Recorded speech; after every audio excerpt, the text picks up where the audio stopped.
할렐루야, 반갑습니다. 주의 이름으로 환영하고 사랑합니다. 전후좌우로 바라보시면서 잠시 인사 나누시겠습니다. 참 잘 오셨습니다. 사랑합니다. 축복합니다. 네, 너무 감사합니다. 네, 하얀 것만 많이 보여요. 새카만 것도 보입니다. 자, 오늘 우리가 읽은 말씀은 유대 사회에서 심각한 문제로 등장한 그 구제에 관한, 합당한 구제에 관한 예수님의 교훈의 말씀이 되겠습니다. 오늘 우리는 예수님께서 말씀하신 이 합당한 구제에 대해서 우리가 말씀을 들음으로써 참된 신앙은 무엇인가, 또 참된 그리스도인은 어떤 믿음으로 살아가야 되는지를 우리는 배우게 되는 것입니다. 그래서 오늘 우리가 합당한 구제는 무엇인가, 또 그리고 이 구제를 통해서 참된 신앙은 무엇인가를 다시 한번 되돌아보게 되는 그런 성찰의 기회가 되기를 주의 이름으로 축복합니다. 자, 1절의 말씀을 우리 한번 읽어보겠습니다. 시작. 사람에게 보이려고 그들 앞에서 너의 의를 행하지 않도록 주의하라. 그리하지 아니하면 하늘에 계신 너희 아버지께 상을 받지 못하느니라. 아멘. 자, 이 말씀에서 말씀하는 첫 번째 참된 신앙이 무엇이냐? 참된 신앙은 인간 앞에서, 사람 앞에서 행하는 것이 아니고 하나님 앞에서 행하는 것이라는 겁니다. 사람에게 나타내 보이려고 하거나 사람에게 칭찬을 받으려고 하는 모든 신앙의 행위는 참된 신앙이 아니다, 그런 뜻입니다. 예를 들면 사람 의식에서 헌금을 한다든지, 사람에게 보이기 위해서 교회에 나온다든지, 사람을 기쁘게 하기 위해서 찬양단이 찬양을 한다든지, 목사가 성도들 기쁘게 하려고 설교를 한다든지 하는 이 모든 것들은 참된 신앙이 아니라는 것입니다. 자, 우리 믿는 사람의 문제는 뭔가 하면 우리가 하나님의 은혜로 예수님을 믿었어요. 자, 우리가 예수님을 믿으면 길 대신 예수님을 통해서 누구에게로 나아가야 됩니까? 하나님에게로 나아가야 돼요. 나로 말미암지 않고는 아버지께로 올 자가 없다 그랬어요. 우리가 예수님을 믿어서 예수님을 통해서 하나님을 향해야 됩니다. 늘 하나님께로 가야 되는데 우리의 신앙의 문제는 뭔가 하면 내가 예수님을 믿어 예수님을 통해서 사람에게 자꾸 향한다는 거예요. 이것이 오늘날 우리의 문제라는 것입니다.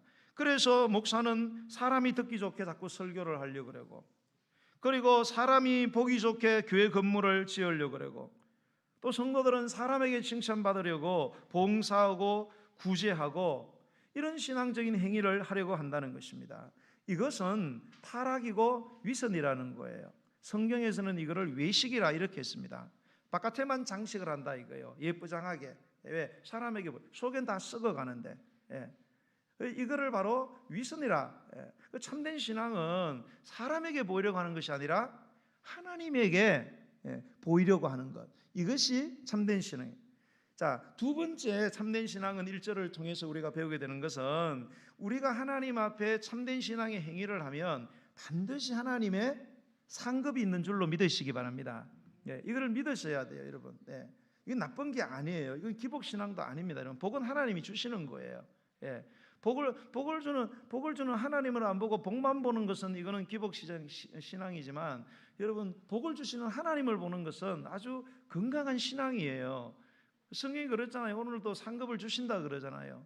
그런데 참된 신앙은 이 상급이 인간으로부터가 아니라 하나님으로부터 온다는 사실을 믿는 신앙입니다, 여러분, 그러므로 우리가 정말로 하나님 앞에서 무슨 일을 했다면 다른 사람이 알아주지 않는 것에 대해서 섭섭함을 느끼지 말라 이 말입니다. 왜냐하면 모든 상급은, 즉 진짜 상급은 하나님께로부터 오기 때문에 사람이 알아주지 않고 사람이 칭찬하지 않더라도 괘씸하게 생각하거나 섭섭하지, 그렇게 생각하지 말라는 것입니다. 자, 1절에 보면은 하늘에 계신 우리 아버지가 우리에게 상을 주신다고 되어 있어요. 이 상을 주신다라는 이 원래의 단어의 뜻은 그 당시에 상거래 전문 용어였어요. 상인들의 사이에서 쓰여지는 전문 용어였단 말입니다. 상을 준다는 것은 그 상인들 가운데 이제 이렇게 물건을 사러 온 사람들이 물건을 사기 위해서 이제 돈을 주잖아요. 그럼 물건을 가져가면서 뭐를 떼어줘요? 이제 영수증을 이렇게 떼어주잖아요. 예. 이 물건을 팔면서 돈을 받았다는, 내가 돈을 받았다는 증거로, 나는 돈을 줬다는 증거로, 그리고 이 물건은 이제 내 거다라는 증거로 영수증을 받는다는 거죠. 예. 영수증을 받으려면 확실하게 내가 그 산 것이 내 것이 되는 것이죠. 이거를 상을 받는다, 그런 뜻입니다, 여러분. 그러니까 우리가 어떤 신앙적인 행위를 정말로 하나님 앞에서 했다면 그것이 예배든지 찬양이든지 구제든지 봉사든지 헌금이든지 여러분이 그 모든 한 행위는 이미 상급이 지불된 줄로 믿으시기 바랍니다. 그렇습니다, 여러분. 우리가 하나님 앞에서 무엇을 행하는 순간에 이미 상이 임한 것이요, 그리고 상급에 대한 영수증이 이미 지출된 것을 믿으시기 바랍니다.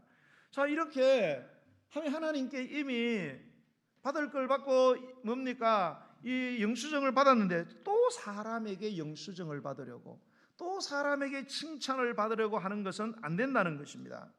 여러분, 만일 우리가 사람으로부터 칭찬을 받고 인정을 받으면 하나님에게는 더 이상 받을 것이 없다는 사실을 꼭 기억하시기 바랍니다, 여러분. 그래서 여러분이 어떤 신앙생활을 하든지요, 가능한 한도 내에서 사람을 의식해서, 즉 사람이 알아주기 위해서 그것을 바라고 하는 행위는 가능하면 여러분이 피하시기를 바랍니다.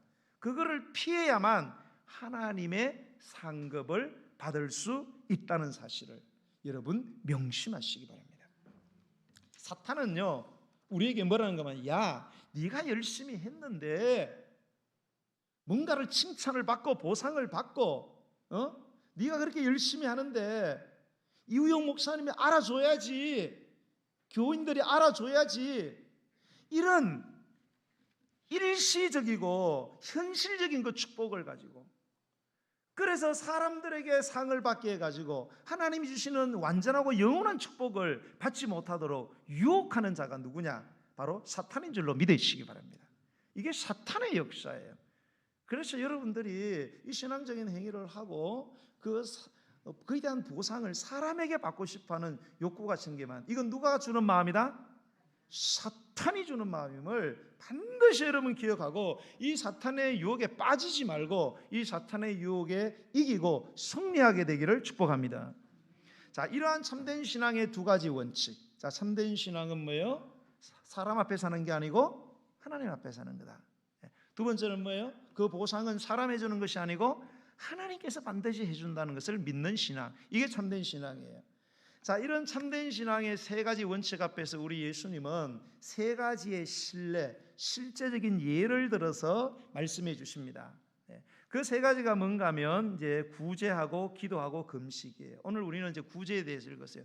구제를 통해서 참된 신앙은 뭐냐, 이걸 가르쳐 주시고요. 그게 이제 4절까지잖아요. 5절에서 15절까지는 기도를 통해서, 16절 18절까지는 금식을 통해서 참된 신앙이 뭐냐, 이거를 이제 말씀하시는데, 오늘은 그 첫 번째 실내인 구제에 대해서 여러분과 함께 나눌 때 하나님의 은혜가 임할 줄로 믿습니다. 자, 2절 말씀을 한번 읽어보겠어요. 2절, 자, 시작. 그러므로 구제할 때에 외식하는 자가 사람에게 영광을 받으려고 회당과 거리에서 하는 것 같이 너희 앞에 나팔을 불지 말라.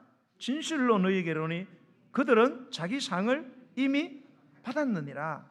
네, 아멘. 이런 의미를 잘 기억하세요, 여러분. 네, 사람에게 영광 받으려고, 사람에게 상급 받으려고 회당과 거리에서 많은 사람들이 돌아다니는 데서, 거기에서 내가 한 행위를 보이려고 나팔을 분다, 선전하고 자랑한다는 거예요. 진실로 분명히 말하는데 너희들은 이미 상 끝났다는 거예요. 하나님께 받을 상, 이미 사람에게 상을 받았다는 거예요. 하나님께는 받을 상이 없다, 이 말입니다. 여러분, 구약에서나 신약에서는 구제를 이웃을 향한 하나님의 뜻이라고 말했고, 심지어는 하나님의 명령, 즉 하나님을 섬기는 자들의 의무라고 말씀하고 있습니다. 하나님께서는 선인에게만 햇빛과 비를 주시는 분이 아니잖아요. 악인에게도 햇빛과 비를 주시는 그런 너그러운 모든 그 하나님의 은혜를 골고루 주시는 분이십니다. 이런 자비와 사랑의 하나님은 특별히 누구에게 관심이 많은가 하면 배고픈 자, 즉 가난한 자들이죠. 그리고 억눌린 자들, 고통을 당하는 자들, 그리고 소외된 자들에 대해서 성경은 하나님께서 특별한 관심을 가지고 계신다고 말씀하고 있습니다. 그래서 하나님은 자기 백성들이 그러한 이웃을 도와주기를 원하십니다. 오늘날 기독교 이 땅의 교회들은 그러므로 가난한 자들을 돕고 억울한 자들을 위로하고 소외된 자들에게 관심을 가져야 할 책임이 있다는 거예요. 그런 의무가 지어졌다는 것입니다. 이러한 이웃을 도와주는 것을 하나님이 얼마나 기뻐하시는지를 우리는 알아야 된다 이 말이에요. 구약의 레위기 19장 18절에 보면 너의 이웃 사랑하기를 너 자신과 같이 사랑하라 이렇게 말씀하십니다. 하나님께서는 우리가 하나님만 사랑할 뿐만 아니라 그 사랑으로 너의 이웃을 너의 자신과 같이 사랑하라고 명령하셨습니다. 그래서 신약의 시대 사도행전에 보면은 이 초대교회 때에 성령 받은 사람들이 하나님을 사랑해서 전도할 뿐만 아니라 가는 곳마다 구제와 봉사에 전념했다는 사실을 꼭 기억하셔야 됩니다. 자, 특별히 오늘 우리가 말씀을 통해서 깨닫게 되는 것은 구제를 할 때에 생색을 내거나 아니면 자만심을 가지지 말라고 말씀하십니다. 왜 우리가 구제하면서 생색을 내지 말고 자만심을 가지지 말아야 되는가 하면 하나님께서 내게 위탁하신 물질을 없는 사람에게 나누어 주는 것은 당연한 것이고, 그리고 그것은 주인의 것을 우리가 대신 전달해 주는 것이기 때문이라는 거예요. 우리에게 있는 모든 물질은 누구의 것이다? 하나님 거라는 거예요. 이거를 우리에게 맡겨놨을 뿐이에요. 그리고 이거를 주라고 한 것은 우리 것을 주는 것이 아니고 그 물질의 주인 대신 하나님의 것을 우리가 대신 전달할 뿐이기 때문에 내가 내 생색을 내서는 안 된다는 거예요. 내 자랑을 내서는 안 된다는 거예요. 여러분, 하나님께서 우리에게 먹고 입고 자고도 남는 돈을 주신다면 하나님은 우리가 그거를 통해서 부동산 투기를 하기를 원하지 않으세요. 여러분이 기본적인 생활을 하고 기본적인 예금을 하고 만약에 남는 돈이 있다면 그것은 가난한 자들을 위해서 사용하라고 주신 돈인 줄로 믿으시기 바랍니다. 어디 부동산 음란시에 부동산 사시고 돈 많이 벌어갖고 뭐 하실 건데요? 갖고 가실 거예요? 자식 줄 거예요? 절대 자식 주면 안 됩니다. 그거를 가난한 자들에게 다 나누어 주라는 거예요. 여러분이 병원에 가지 않을 건강을 가졌어요. 그러면 그 건강을 가지고 뭘 해야 됩니까? 나 건강하다고 자랑하고 내 육신의 정욕을 위해서 그 건강을 사용하지 말고 병든 자들을 찾아가서 위로하라고 그 건강을 주신 줄로 믿으시기 바랍니다. 여러분이 사회적으로 권세와 권력을 가질 수 있어요. 나 이만큼 성공했다 프랜카드 붙이고 현수막 붙이고 자랑하러 준 것이 아니에요. 그 권력을 가지고 다른 사람을 착취하고 억압하라고 준 것이 아닙니다. 하나님은 그것을 가지고 좋은 일에 사용하라고 우리를 높은 자리에, 성공의 자리에 세우신 줄로 믿으시기 바랍니다.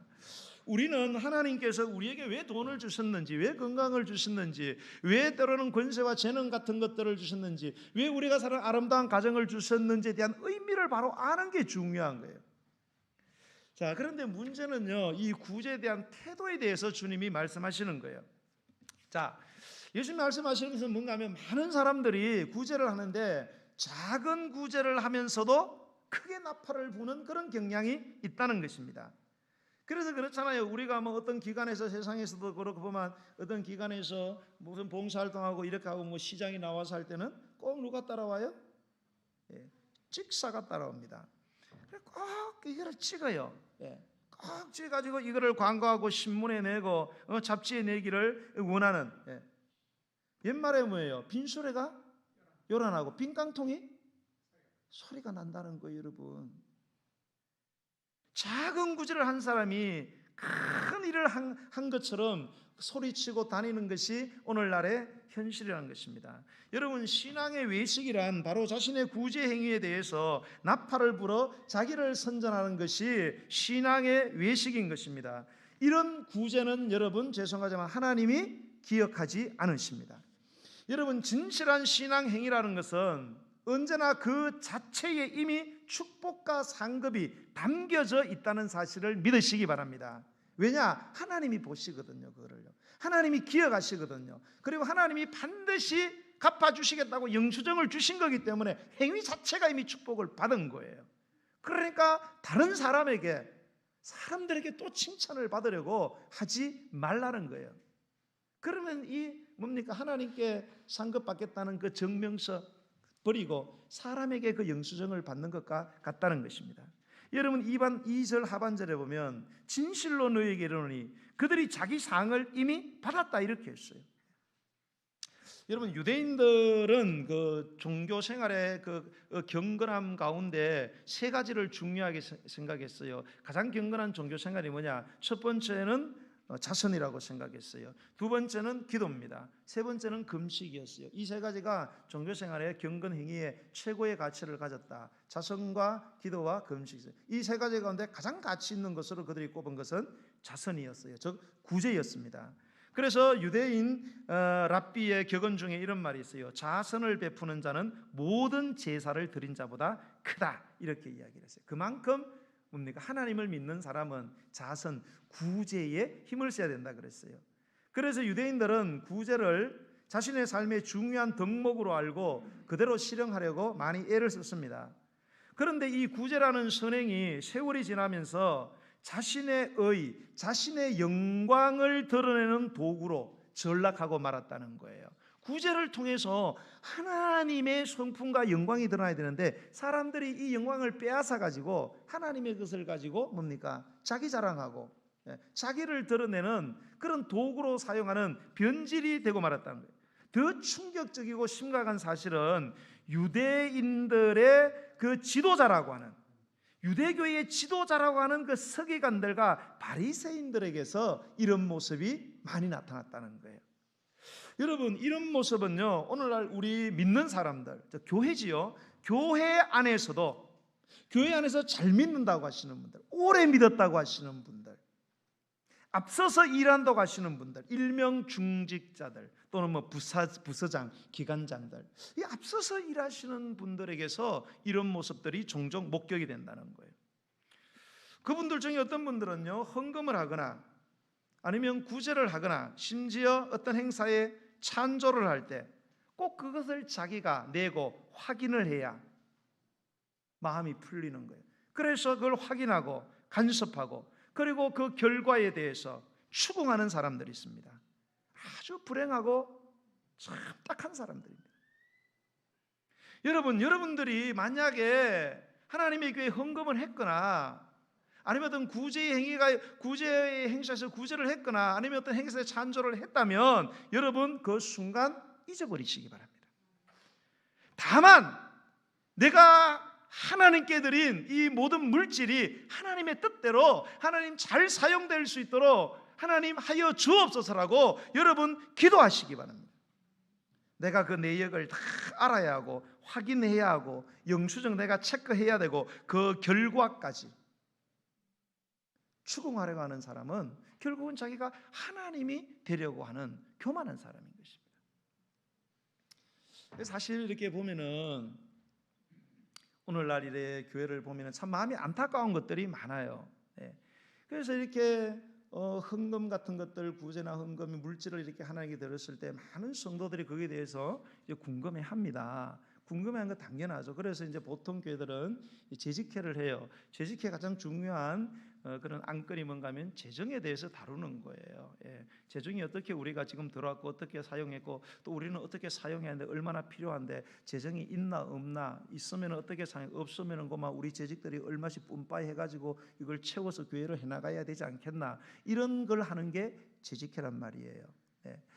근데 사람들이 그래도 그런 거를 잘 안 믿나 봐요. 그래서 어떤 교회는 보면은 주보에다가 아예 헌금 들어온 것들을 그 내역을 써가지고 이렇게 공개하는 경우 있습니다. 목사 사례 얼마, 부목사님 사례 얼마, 뭐 하는데 얼마 주보에다가 쫙 적어요. 그래서 이렇게 내놓습니다. 내놓고 우리 교회는 이렇게 투명합니다. 헌금 우린 제대로 쓰고 있습니다. 이렇게 이걸 한단 말입니다. 그게 이제 우리 교단의 굉장히 유명한 교회 가운데서 하고 있어요. 저쪽에 지금은 뭐 얼마 전에 이 근방에다가 이제 저 공릉 쪽으로인가 이제 갔는데 대교회인데 훌륭한 목사님이 있어요. 근데 그 교회는 그렇게 합니다. 그런데 문제는 뭔가 하면은 그게 그렇게 되니까 그것 때문에 어려운 교회들이 많아요.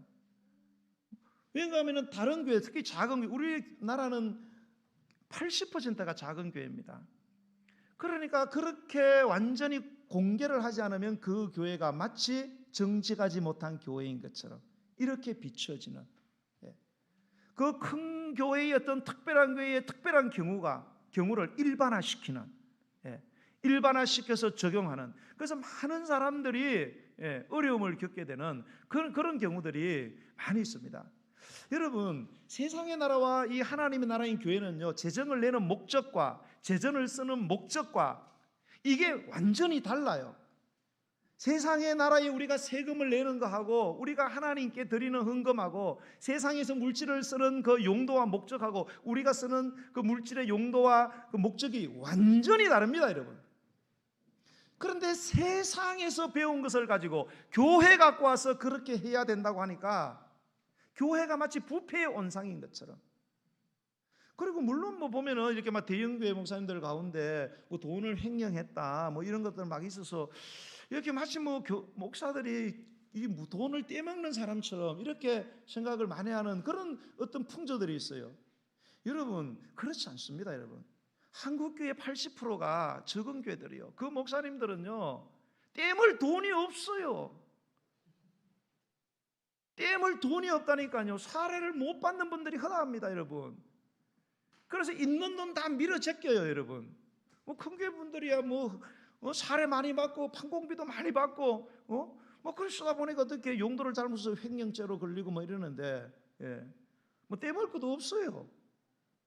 아멘 좀 하시 바랍니다.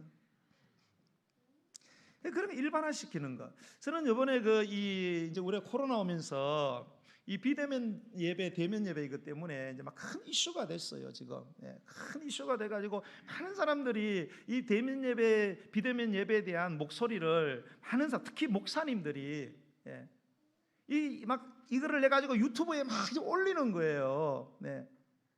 이게 막 이제 굉장히 영향을 미칩니다. 그래 이제 한 며칠 전인가 우리나라에서 굉장히 훌륭한 목사님 가운데 한 분이 이제 원래 은퇴를 하셨는데 이분이 이 비대면 예배에 대해서 영상이 올라간 거예요. 이 때문에 이제 난리가 나요. 무슨 말씀인가 하면 이 비대면 예배는 이거 하나님의 뜻이라는 거예요.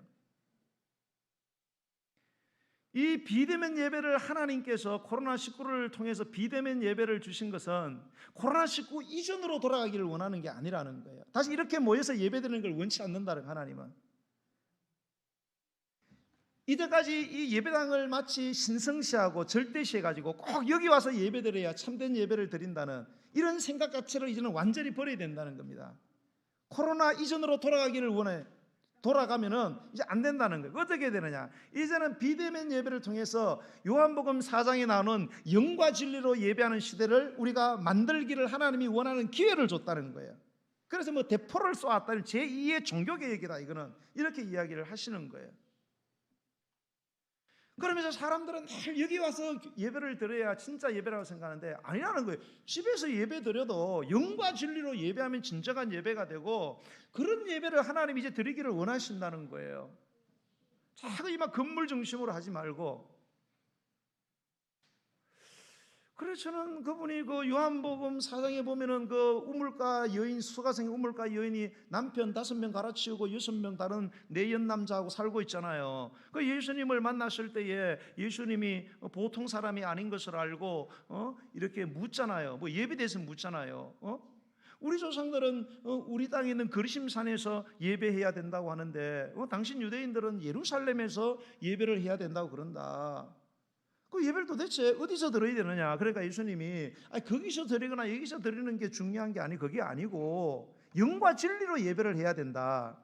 이렇게 한 거 그분은 그 말씀을 어떻게 해석했는가 하면은 이제 장소는 다 날아갔다는 거예요. 영과 진리로 드리는 게 그게 중요하다는 거예요. 성경을 그분은 그렇게 해석을 했죠. 난 그분이 왜 그렇게 해석하는지 모르겠어요. 엉뚱하게 해석을 해가지고. 그거는 예배드리는 장소를 하나님이 무시를 한 게 아니에요. 여러분, 예수님이 성전이 돌 위에 돌 하나도 쌓이지 않고 다 무너지게 한다는 것은 예배드리는 장소 자체를 없애버려야 된다, 그런 뜻이 아니에요.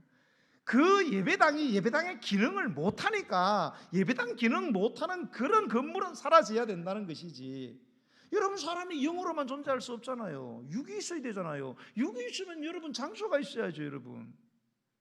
여러분 그 나오신 분들 가운데 그 비대면 예배 드리신 분들 있으시죠? 어때요? 집에서 예배 드리시니까 영과 진리로 예배가 잘 됩니까? 빤수 입고 예배 드리고 이불 속에서 예배 드리고 그 의자 앉아 대충 하고 하다가 똥매로만 똥 누러가고 오줌매로 오줌 누러가고 준비가 전혀 안 돼요. 어떻게 영과 진리로 예배가 됩니까? 그 있을 수도 없는 일이에요. 그 여러분들 이렇게 유튜브 같은 거 보실 때요, 무조건 이렇게 막 우리나라에서 막 이렇게 훌륭한 분들을 한다고 그 말씀을 다 따르면 안 돼요. 그것이 성경에 맞아야 됩니다, 여러분. 성경에 맞지 않으면 따르면 안 돼요, 여러분, 절대로. 예.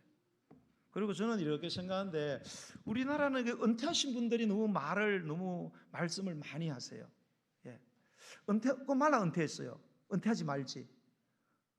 은퇴를 하셨으면 정말로 조용하게 하나님의 주권을 믿고 기도를 해야죠. 은퇴하고 나서도 자꾸 이런저런 말을 하니까 지금 이 목회선상에 있는 그 후배 목사들이 교회가 힘들어지는 거예요.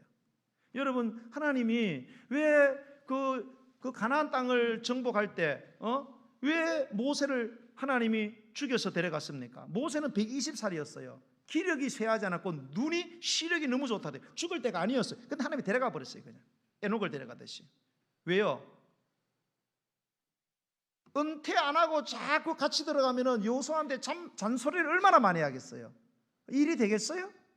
통일이 안 되는 거예요. 그러니까 하나님이 데려가 버리신 거예요. 여러분, 이 구제도 여러분 마찬가지입니다. 여러분, 우리가 구제를 했으면 구제하는 순간에 모든 것을 다 잊어버려요. 때로는 우리가 이 구제나 헌금을 통해서요, 다른 사람을 또는 심지어 교회를 지배하고 조종하려는 태도를 갖고 있는 그런 분들도 있어요. 우리 교회에서 이제 이렇게 기도해 주고 계시는 우리 김상진 목사님 있잖아요, 선교사님. 지금 레바논 가 있잖아요. 예. 레바논에 그분이 카타르에 있었잖아요. 이슬람 국가 카타르에서 이제 교회 좀 하나 개척해가지고 있다가 그러다가 카타르에서 계속 목회하면 좀 편하게 할 수 있어요. 이슬람이지만 그러나 자꾸 하나님께서 그 레바논으로 가서 레바논 자꾸 전쟁이 나오고 폭동이 많이 일어나잖아요. 그래도 거기 가서 복음을 전해라는 마음을 주셔가지고 그래서 뭡니까? 사모님과 함께 다 털어버리고 그냥 전부 다 털어버리고 그리고 그냥 가방 2개 들고 그냥 간 거예요. 근데 이분이 카타르에서 이렇게 목회를 하실 때 그 이민 교회들이 참 어렵거든요. 그 교회 안에 이제 이렇게 이민 오셔서 교회 나오는 장로님이 계셨어요. 이 장로님이 교회의 헌금을 3분의 1을 냅니다. 건설업을 해가지고 부자라 가지고 교회 헌금의 3분의 1은 그분이 내요.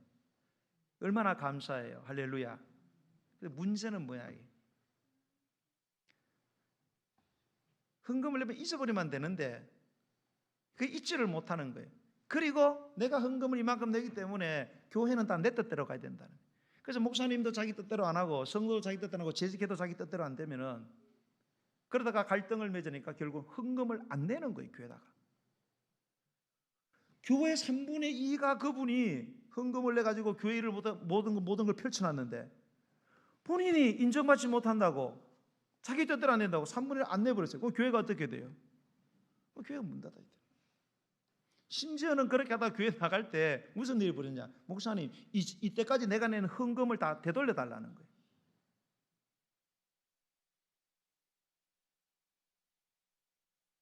여러분, 이거는 신앙이기 전에 사람도 아니에요. 이건 신앙의 폐륜하고 세상말로 나쁘게 하면 양아치예요. 그 사람은 하나님께 헌금을 드린 게 아니에요. 더러운 돈을 드린 것입니다. 여러분, 그거는 절대 하나님께서 기뻐하지 않는다는 사실을 여러분 기억하시기 바랍니다. 여러분, 참된 구제의 태도가 어떤 것입니까? 3절에서 4절에 나와 있어요. 우리 한번 읽어보겠어요. 3절과 4절 시작. 너는 구제할 때에 오른손이 하는 것을 왼손이 모르게 하여 너희의 구제함을 은밀하게 하라. 은밀한 중에 보시는 너희 아버지께서 갚으시리라. 아멘. 여기 보면 구제할 때는 오른손이 하는 것을 왼손이 모르게 하라는 거예요. 여러분, 어떻게 오른손이 하는 것을 왼손이 모를 수가 있겠습니까? 여러분, 이 말은 우리가 구제할 때에 다른 사람이 모르게 하라는 그런 첫 번째 의미가 있고, 두 번째는 내 자신까지도 모르게 구제를 하라는 거예요. 내 자신까지도 모르게 구제하라는 이 뜻은 뭔가 하면, 우리가 다른 사람을 구제하면서 도와줄 때 자기를 의식하지 말라는 거예요. 즉, 이거 내가 한다라는 의식을, 그런 생각을 하지 말라는 거예요. 그리고 자기의 어떤 목적이나 인간적인 의도를 개입시키면 안 된다는 거예요. 내가 이렇게 했으니까 칭찬받아야지, 당연히 자랑받아야지, 당연히 뭔가 내가 받아야지라는 이런 인간적인 의도를 가지고 구제하지 말라는 거예요. 그게 오른손이 하는 것을 왼손이 모르게 하는, 그런 은밀하게 하는 거라는 겁니다. 우리는 헌금을 할 때도 야, 헌금을 할까 말까, 행사 있으면 찬조할 때 찬조할까 말까, 이렇게 자기하고 열심히 의논합니다. 그리고 막상 해야 할 즈음에는 자신이 굉장히 위대한 사람으로 자기를 만들어 놓고 마는 것입니다. 그래서 겉으로는 겸손한 척하지만 남을 구제하는 나는 참 괜찮은 사람이야, 이렇게 스스로 자기 자신을 만들어 버린다는 것입니다. 여러분, 죄송하지만 이것은 헌금도 구제도 찬조도 아닙니다. 하나님은 거기에 상급을 주시지 않습니다. 여러분, 우리가 남을 도와줄 때 여러분, 우리 의식 속에서도 도와준다는 사실을 제거하셔야 합니다. 예를 들면 어떤 사람이 와서 아이고 집사님, 작년에 이만하게 도와주셔서 정말로 고맙습니다. 그러면은 집사님, 이만만 제가 도와줬어요, 저만도 도와줬잖아요, 이렇게 이야기하지 말고, 집사님 와서 이만 도와주면 고맙다 그러면 그 뭔 소리예요? 처음 듣는 소리인데 뭐 그런 일이 있었어요? 이러시란 말입니다. 여러분, 알았어요? 그래야 하나님이 상급을 주신다는 거예요. 싹 지워버리라 이 말입니다. 여기서 지워야 하나님 뇌 속에 기억이 된다 이 말이에요. 여러분, 만약에 다른 예를 들면 내가 이번에 너를 용서하면 벌써 세 번째 용서해 주는 거야, 이렇게 말을 했다고 합시다. 그러면 이 사람은 세 번째 용서해 준 거, 이러면은 앞에 몇 번 용서했다는 거예요? 두 번 용서했다는 거잖아요. 그러나 실제로는 이 사람은 전혀 용서하지 않았다는 뜻이 된다는 거예요. 여러분, 그 말은 나는 네가 잘못한 것을 다 기억하고 있고 두 번이나 용서해 준 것도 다 기억하고 있다. 그러니 너는 내가 너를 상당히 관대하게 대주는 너그러운 사람인 줄로 알아라, 그 말을 하고 있는 거예요. 내가 이 정도야. 자기 자랑하고 있는 거예요. 자기 자랑하려고 용서한 거예요. 이거는 용서도 아니고 사랑도 아니고, 이건 교묘한 간교함인 것입니다. 내가 구제했다는 자아의식을 버리고 거기에서 여러분 끝내시기 바랍니다. 그리고 새롭게 출발하세요. 그러면 하나님의 상급이 있습니다. 하나님이 갚아주신다는 거예요. 여러분, 하나님이 갚아주시면요, 그냥 칭찬하는 정도로 여러분 끝나는 게 아니에요. 우리는 다른 사람에게 뭐 이렇게 도와주고 하면은 어떨 때 입으로 그냥 끝내는 경우 있잖아요. 아유 고맙습니다 라고 입으로 그냥 다 끝내는 경우. 하나님은 절대로 입으로 끝내지 않으세요. 우리에게 칭찬으로 끝나는 게 아니고 하나님은 넘치도록 우리에게 갚아주시는 줄로 믿으시기 바랍니다. 자, 여러분 보세요. 우리 하늘에 계신 아버지가 우리에게 갚아준다 그러세요. 이 갚아준다는 게 이게 어떤 의미예요? 자, 여러분이 누군가에게 돈을 줄 때 갚아줘요. 왜 갚아줘요? 빚을 졌기 때문에 갚아주는 거 아니에요? 빚 졌을 때 돈 줄 때 뭐라 그래요? 내가 이제 갚아줄게. 여러분, 하나님이 우리에게, 우리가 선을 행할 때 사람에게 보이려고 하지 않고 하나님에게 하려고 정말로 그렇게 자기 선전을 위해서 하지 않고 하나님의 영광을 위해서 하면 하나님이 빚을 진 걸로 알고 그것을 우리에게 갚아주시는 줄로 믿으시기 바랍니다. 우리가 정말로 진정으로 하나님 앞에서 사랑하는 마음으로 구제하면 그것은 하나님께 빚을 지운다는 거예요. 하나님이 우리에게 빚쟁이가 된다는 거예요. 예. 여러분, 빚을 지면 어떻게 해야 돼요? 갚아야죠, 그죠? 빚 져 보셨어요? 예. 사람 미칩니다. 이건 안 갚고는 못 베겨요. 빚 지면 갚을 때 그냥 갚아요? 이자까지 줘야 돼요, 여러분. 여러분, 하나님이 갚으셔요. 하나님이 우리에게 빚을 졌어요. 하나님이 우리에게 빚을 줄 때 원금만 주시겠어요? 이자만 주시겠어요? 여러분, 하나님이 손이 보통 크신 분이 아니에요. 째째한 분이 아니에요. 여러분, 우리에게 하나님은 넘치도록 주시는 분인 줄로 믿으시기 바랍니다. 그래서 누가복음 6장 38절에 보면 이런 말씀이 있어요. 주라, 그리하면 너희에게 줄 거다. 자, 주라, 누구에게 주라는 거예요? 다른 사람에게 주라는 거예요. 자, 그리하면 너희에게 줄 거다. 누가 준다는 거예요? 그 사람이 나한테 준다는 거예요? 아니에요, 여러분. 내가 사람에게 주면 그 사람이 나한테 주는 게 아니에요. 그 사람에게 받으러 가지 말라는 거예요. 하나님이 주시겠다는 거예요. 그러니까 뒤에 어느 정도 주냐? 곧 후히되어, 대박에다가 후히되어 가지고 그 다음에 눌러 가지고 흔들어 가지고 또 넣어 가지고 넘치도록 너희에게 안겨주리라. 이렇게 하나님은 이 정도로 갚아주신단 말이에요. 여러분이 진정한 구제를 하시면 하나님이 이런 수준으로 갚아주신다는 거예요. 이거 대박 아니에요, 여러분? 결론적으로 여러분, 구제할 때에 여러분이 구제할 수 있는 이런 물질을 주신 분도 하나님이십니다. 이 물질을 가지고 내가 남을 도울 수 있는, 내가 구제하고 헌금할 수 있는 이런 마음을 주신 분도 하나님이십니다. 이 일을 행하게 하신 분도 하나님이십니다. 이 물질도 하나님의 것입니다. 그러니 하나님이 영광을 받아주시옵소서. 그렇게 고백할 때 참된 구제가 이루어진다는 거예요. 그럴 때 하나님은 언제나 은밀하게 계시고 은밀한 중에 보시는 분이지만은 그거를 기억하고 계신다는 거예요. 그리고 갚아주실 때는 은밀하게 갚지 않습니다. 대놓고 갚아주시고 공개적으로 갚아주시는 줄로 믿으시기 바랍니다. 그러니까 나 이거 했다라고 동네방네 여러분 나팔 불지 마시기 바랍니다. 그러면 사람들이 야, 너 대단하다 그렇게 말하겠지요. 거기서 끝이에요. 사람에게 받아서 끝난 거예요. 여러분, 사람의 수준의 상급만 받기를 원하세요? 여러분이 이미 사람들에게 칭찬의 상급을 받았잖아요. 그러니까 하나님으로부터는 상급이 오지 않습니다. 사랑하는 성도 여러분, 이 말씀은요, 예수님이 왜 이런 잘못된 구제에서 말씀하시는가 하면은 이런 잘못된 구제를 지적하심으로써 구제하라고 하는 마음을 없애려고 하시는 게 아니고요, 너희가 이왕 할 바에는 진짜로 하라는 거예요. 진짜 구제를 해보라는 거예요. 그래서 진짜 상급, 하나님의 상급을 받으라는 거죠. 하나님이 갚아주시는 그런 구제를 하라는 거예요. 그게 오늘 예수님의 말씀의 핵심임을 여러분 기억하시기 바랍니다. 지금 오늘 우리가 코로나19 때문에 상당히 어려운 시절을 지금 우리가 겪고 있습니다. 여러분 가까운 데서부터 주변으로 여러분 살펴보십시오.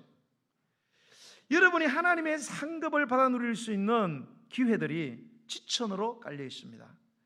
여러분, 그 지천으로 깔려 있는 하나님의 상급을 받을 수 있는 이 구제의 이 기회를 여러분 한 분도 놓치지 마시고 이것을 다 선용해서 하나님이 주시는 상급을 받아 누리는 우리 모두가 되기를 예수님의 이름으로 간절히 축복합니다.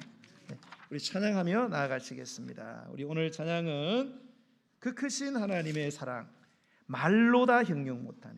저 높고 높은 별을 넘어 이 낮고 낮은 땅 위에 죄범한 영혼 구하려 그 아들을 보내사 화목제물 삼으시고 죄 용사하셨네. 하나님 크신 사랑은 청량다 못하네. 영원히 변치 않는 사랑 성도여 찬양하세요. 어떻게 찬양하시겠습니까? 참된 구제를 통해서 여러분 하나님을 찬양하시고 하나님을 높여드리셔서 여러분의 삶에 하나님의 갚아주시는 은혜가 넘쳐나기를 축복합니다. 우리 찬양하며 나아가시겠습니다.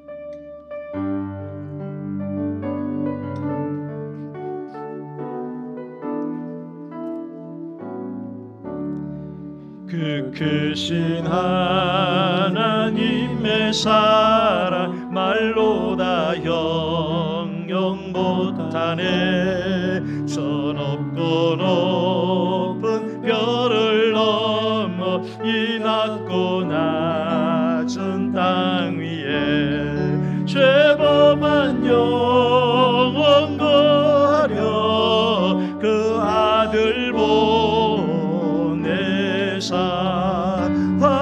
화목제물 삼으시고 죄 용서하셨네.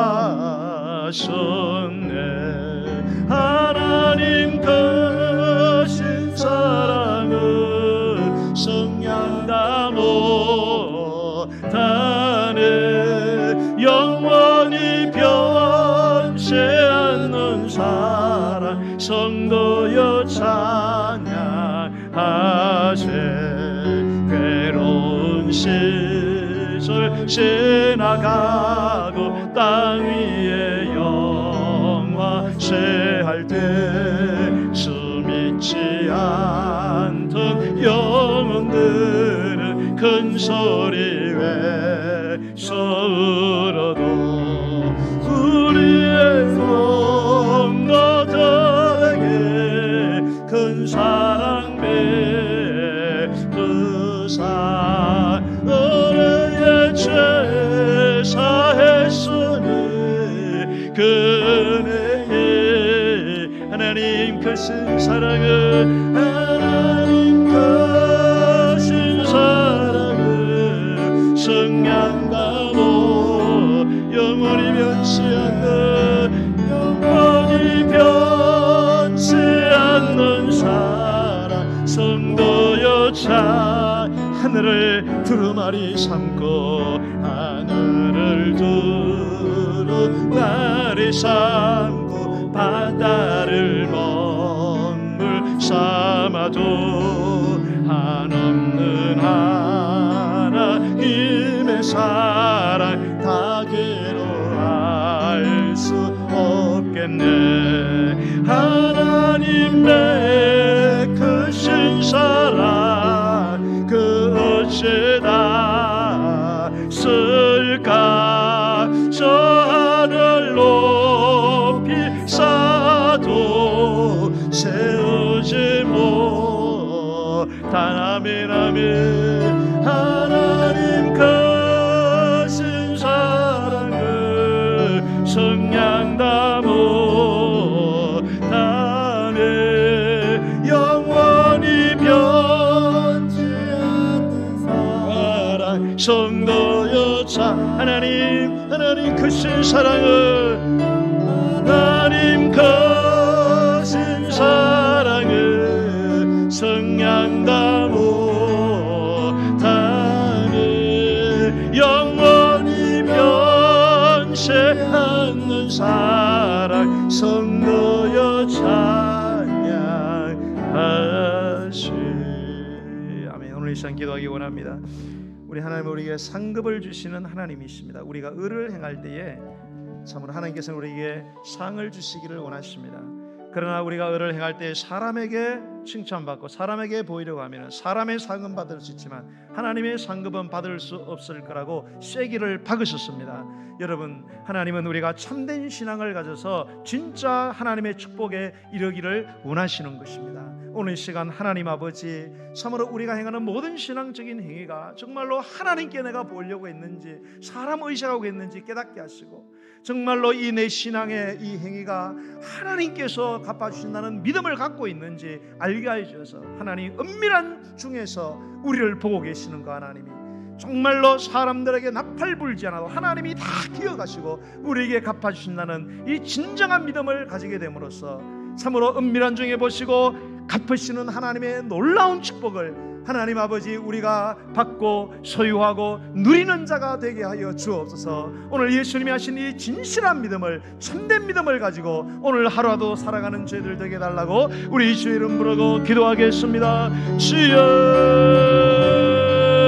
할렐루야 할렐루야 할렐루야. 하나님 감사합니다. 오늘도 하나님께서는 참된 그리스도인들에게, 참된 신앙인들에게 하늘에 계신 우리 아버지께서는 갚아주시며 보상하시며 우리에게 은혜와 복을 주기를 원하고 계시는 것입니다. 그러나 우리는 너무나도 우리가 그 의를 행할 때 사람에게 보이려고, 사람에게 칭찬받으려고, 사람에게 보상을 받으려고 노력하기 때문에 우리가 그 귀한 의를 행하고도 하나님의 복을 받아지 누리지 못하는 것을 우리 예수님께서 안타깝게 여기시고 우리에게 이왕 너희가 신앙의 구제를 행할 거라면 진실한 마음으로 하라. 그래서 진정한 하나님의 복을 받아 누리는 그러한 하나님의 축복의 사람이 되라고 오늘 우리에게 말씀하고 있습니다. 하나님이여, 하나님이 우리 주신 물질, 우리 주신 건강, 우리 주신 재능, 우리 주신 모든 시간들 하나님이 우리에게 주었사오니 하나님이여 이것을 가지고 많은 사람들을 구제하고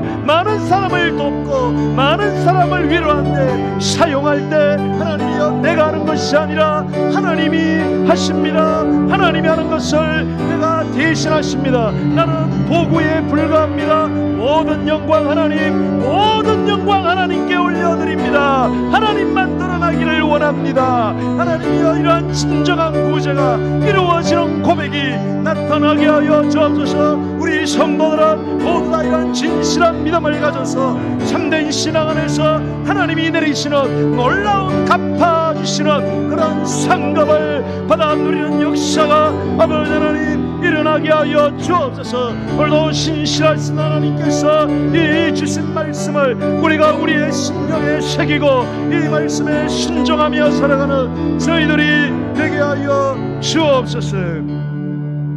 우리가 오늘 이 시간 연하여 기도하기 원합니다. 하나님, 우리 가운데는 영육의 질병으로 고통당하며 삶의 문제로 어찌할지 모르고 막막해하며 눈앞이 캄캄한 그런 성도들이 있습니다.